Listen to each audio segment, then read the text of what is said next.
Hey guys, it's Skinface here, and today I'm going to be talking about the FIFA 18 beta. Now, for those of you who don't know, the FIFA 18 beta has been released. I've been given access to it, and that means I'm going to be talking about it in today's video.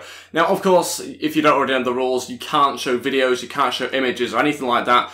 What I don't think they have said in the rules, or they haven't said in the rules, is that you can't talk about it. So that's what I'm going to do. I'm going to talk about it and use the pictures that are already available to help me try and describe some of what is new to FIFA 18 Career Mode. Now, I'm going to be giving you some inside information about it, specifically Career Mode, because that's what I have access to, and also about the gameplay as well, which I have played very, very briefly, but I've kind of got a good enough understanding of what it is like. Before we get into today's video, if we could try 100 likes, I'd really appreciate it. Also, if you're new to the channel, or maybe haven't subscribed yet, please go ahead, hit that subscribe button as well down below, and that'll be absolutely fantastic. Obviously, when FIFA 18 comes out, there'll be FIFA 18 Career Mode stuff, and maybe even some Ultimate Team as well this year out on the channel, so feel free to hit that subscribe button. So let's crack on first of all by talking about FIFA 18 a little. If you see me turn and look over here, then that's because obviously that's where my screen is and I can talk about it much better like that. But basically, FIFA 18 has undergone many changes in Career Mode. We haven't really seen any announcements as to what those changes were going to be, but now I've got on the beta, you can see that there has been a little bit more time than usual put into changes in FIFA 18 Career Mode. How significant they'll be is still yet to be determined. A lot of it is centred around the way that you do transfers now. So this year, rather than going on to like selling players and sort of going through your squad and listing the players you want to sell, it's a little bit different. There's a transfer hub now, so you go into the transfer hub, you have to add players onto a shortlist. Once they're on the shortlist, you then go onto there and you have to put in bids through there. Now, for those who don't already know, you now have little cutscenes if you want to. If you want to go negotiate a player, you want to try and sign them, you can now go and do a cutscene basically to sign them. So what happens in this process is that it sends you to a cutscene, it shows their agent, the player's agent, in your office, and you discuss with the agent a fee that you'd like to sign their player for. And then once that's been agreed, once that fee has been agreed, including maybe a sell-on or a release clause or whatever, usually a release clause I think, once that has also been agreed, if you want to have a release clause, then you go on to the next stage of negotiations, and then you go on to the contract situation, or how much contract they want, whether they are wanting a 5-year contract, 4-year contract, etc. And at that point, you will see the player and their agent in your office as well as part of a cutscene.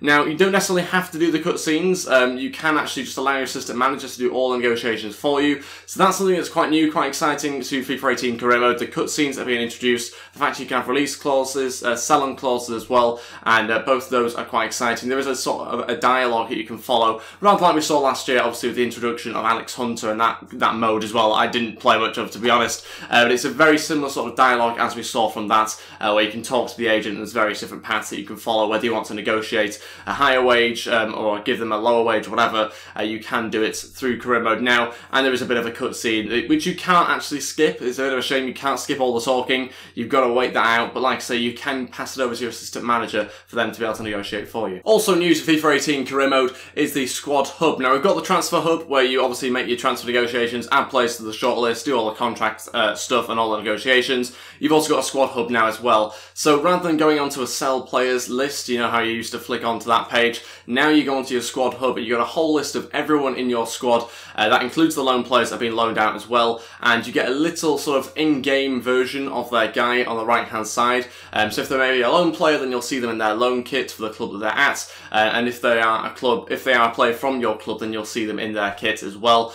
So basically what you do on that is you can go down the whole list, you can block approaches. That's basically the same as rejecting all offers like we saw last year, and you can also list them for transfer, list them for loan, whatever you want to do. That's all on the Squad Hub now, as opposed to on a sell players list. It's a little bit similar, to be honest. It's just been given a new name, to be completely honest, and has been made to look a little bit more fancy, a little bit more professional. I will also say from there, actually, they have provided stats as well for the whole squad, which is probably a little bit more helpful than the squad report which we've seen in previous years. Not so sure that that's still there. I quickly need to check on that, but certainly there's now a stats page as well, where you can just literally go down and see everyone's goals, assists, and clean sheets, everything like that, yellow and red cards, which is quite handy, but again, not a huge thing really. So there is no squad report anymore. That has been got rid of. That has been replaced by the Squad Hub, and there's loads of different things in the Squad Hub. You can see what your players are earning, how much their overall change has been, so rather than having to sort of go down a long list. It actually is on there for everyone, and you can see it really, really clearly. It looks quite nice, to be honest, but again, it's only a really small, a small tweak, to be honest, for Karima. The main thing is those cutscenes where we see the player that you're trying to sign sat in the chair alongside their agent, talking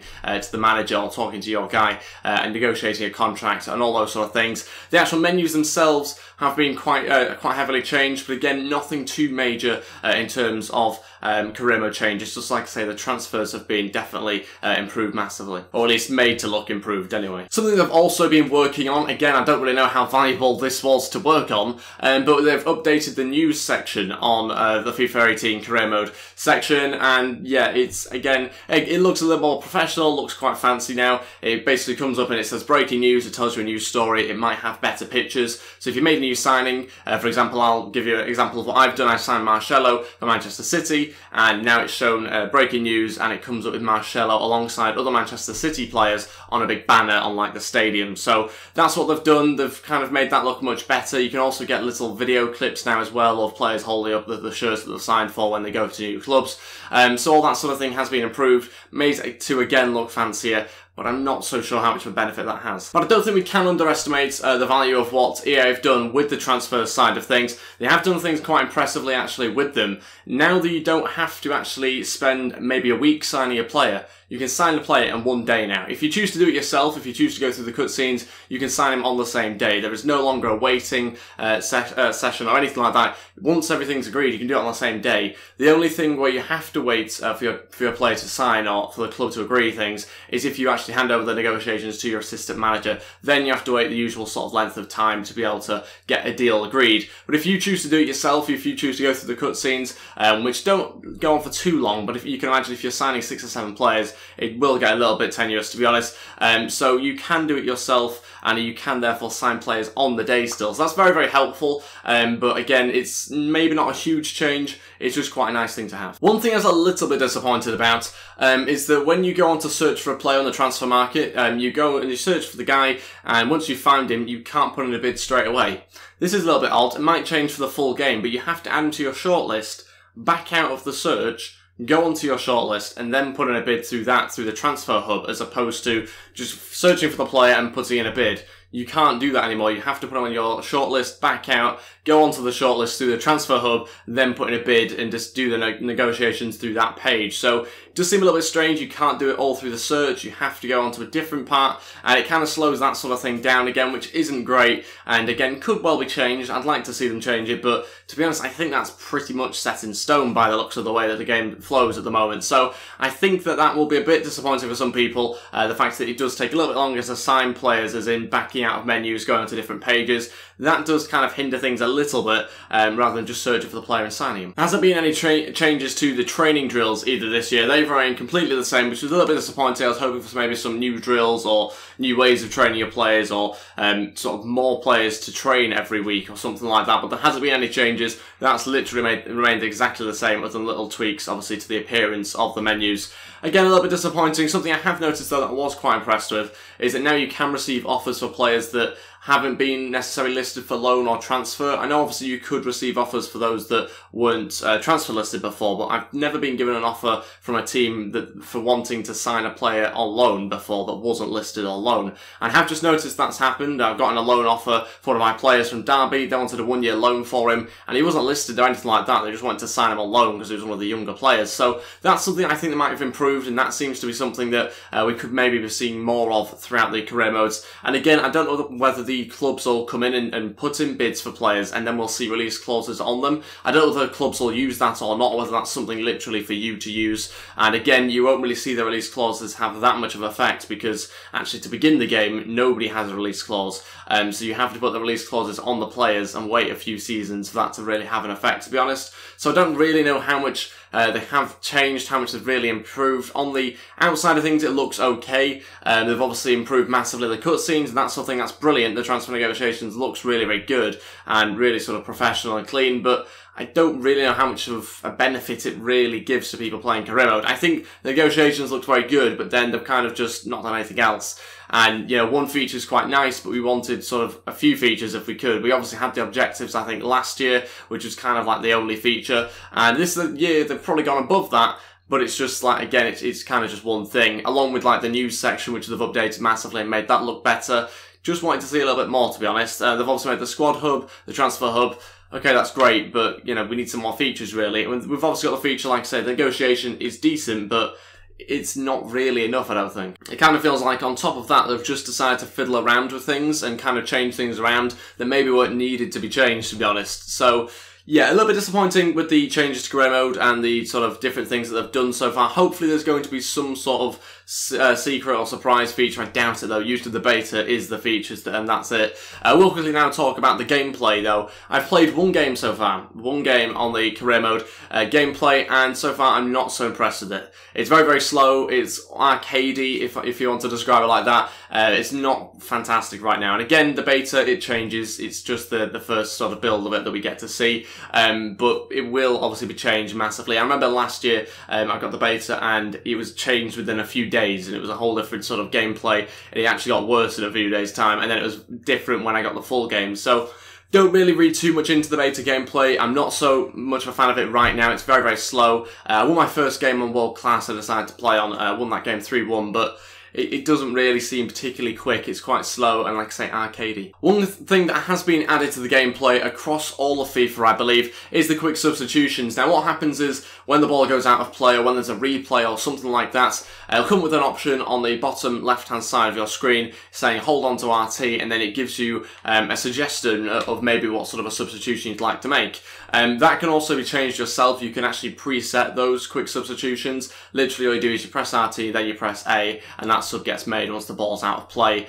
So that's quite a nice little feature. That's across the whole of FIFA rather than just career mode or just Ultimate Team. You can actually do it on, I think, all different game modes, which is quite nice. But again, it's a small feature and not a huge improvement. I think they do definitely need to look at the gameplay again, because that's not going to be good enough as a final build. Definitely not. There'll be so many people that won't be very happy with that gameplay. It's very, very slow. I think they've also changed penalties again. I'm pretty sure that's what they've done anyway. Now you don't move the player forward to begin the penalty. You just literally press B and then the player runs forward himself. So it's again been changed, the format a little bit. They've, I think, gone back to the old way of taking penalties, which I think is quite interesting.